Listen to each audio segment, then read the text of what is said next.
Hello guys, welcome back to our channel. இன்றைக்கி நம்ம தேங்காய் பால் சாதம் செய்யலாம். இது செய்ய ஹார்ட்லி ஒரு 30 மினிட்ஸ் தான் எடுத்துக்கும்.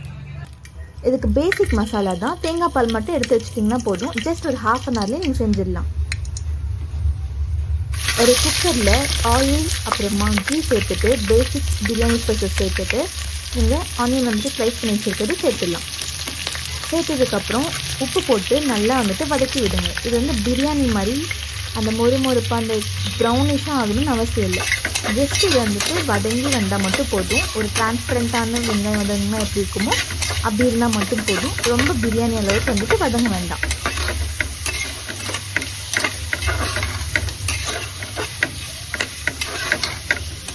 இந்த 30 மினிட்ஸ்லேயே நீங்கள் 2 டிஷ்ஷஸ் பண்ணிடலாம். ஒரு மெயின் டிஷ் அண்ட் ஒரு சைட் டிஷ். இது கூட இப்போ வந்துட்டு வெங்காயம் வதங்கினதுக்கப்புறமா நான் வந்து காரத்துக்காக சில்லி ஆட் பண்ணியிருக்கேன். கொஞ்சம் புதினா கொத்தமல்லிருந்து ஆட் பண்ணிக்கோங்க. இதில் இஞ்சி பூண்டு பேஸ்ட் வந்து நாங்கள் ஆட் பண்ண மாட்டோம். இது நல்லா வதங்கினதுக்கப்புறமா, இது ரொம்ப வதங்கணும்னு அவசியம் இல்லை, ஒரு நிமிஷம் வந்துட்டு இருந்துச்சுன்னா போதும், நல்லா வதங்கிடும். அதுவே நமக்கு கரெக்டாக இருக்கும். நம்ம வந்துட்டு ஒரு 1.5 தக்காளி வந்து எடுத்துக்கலாம். நான் 1.5 கிளாஸ் வந்துட்டு பாஸ்மதி ரைஸ் வந்து ஊற வச்சுருக்கேன். ஸோ அதுக்கு தகுந்த மாதிரி 3 டம்ளர் வந்துட்டு எனக்கு கோகோனட் மில்க் வேணும். ஸோ அதனால் 2 பெரிய வெங்காயம் 1.5 தக்காளி வந்து எடுத்திருக்கேன்.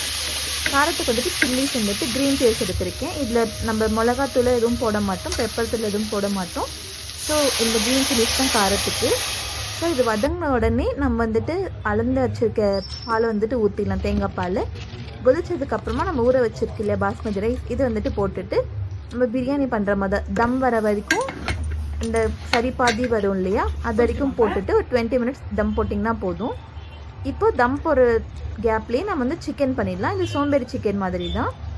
நீங்கள் டைரெக்டாக வந்துட்டு அடுப்பில் சிக்கன் வாஷ் பண்ணிவிட்டு வெங்காயம், இதுக்கு மெயினான காரணமே வந்துட்டு இடித்த பூண்டு தான். இது இஞ்சி பூண்டு பேஸ்ட் எதுவும் போட மாட்டோம். இடித்த பூண்டு உங்களுக்கு எவ்வளோ தேவையோ அவ்வளோக்கு அவ்வளோ ஃப்ளேவர் நல்லாயிருக்கும். நான் வந்து ஒரு ½ டொமேட்டோ எடுத்திருக்கேன். ஒரு வெங்காயம், பெரிய வெங்காயம் எடுத்திருக்கேன். சின்ன வெங்காயம் போட்டிங்கனாலும் நல்ல டேஸ்டியாக இருக்கும். மிளகாய்த்தூள், அப்புறமா குழம்பு மிளகாய்த்தூள் தான் வேணும். தனி மிளகாய்த்தூள் போட்டுறாதீங்க. காஷ்மீரி மிளகாய்த்தூள் வேணால் போட்டுக்கோங்க கலருக்காக. கொத்தமல்லி தூள் இருக்கு இல்லையா, அது வந்துட்டு ஒரு 2 ஸ்பூன் போட்டிருக்கேன். இது வந்துட்டு ஒரு 1.5 kg சிக்கனுங்கிறதுனால நான் ஒரு 1 டேபிள் ஸ்பூன் வந்துட்டு கொத்தமல்லி தூள் போட்டிருக்கேன். இது வந்து நல்லா காரசாரமாக வேணுன்றதுக்காக நான் 4 டேபிள் ஸ்பூன் சில்லி பவுடர் வந்து ஆட் பண்ணியிருக்கேன். அது வீட்டில் அரைச்ச சில்லி பவுடர் தான். அது அவ்வளோ காரம் வராது, நல்ல மசாலாலாம் சூப்பராக இறங்கியிருக்கும். அப்புறம் 1 ஸ்பூன் எண்ணெய் விட்டுட்டு, 1 ஸ்பூன் எண்ணெய் விட்டிங்கனாலே போதும். நான் வந்து லாஸ்ட்டில் இப்படியும் கீ வந்துட்டு ஆட் பண்ணுவோம், அது ஒரு ஃப்ளேவர் தரும். ஸோ 1 ஸ்பூன் எண்ணெய் வந்து மட்டும் போதும். இப்போ பார்த்தீங்கன்னா கிளறி வச்சுட்டு நம்ம தண்ணி எதுவுமே ஊற்றக்கூடாது, அதிலே வெந்துடும். வெந்து வந்ததுக்கப்புறமா க்ரீன் சில்லிஸை ஸ்லிட் பண்ணி சர்வ் பண்ணுங்கள். தேங்க்யூ.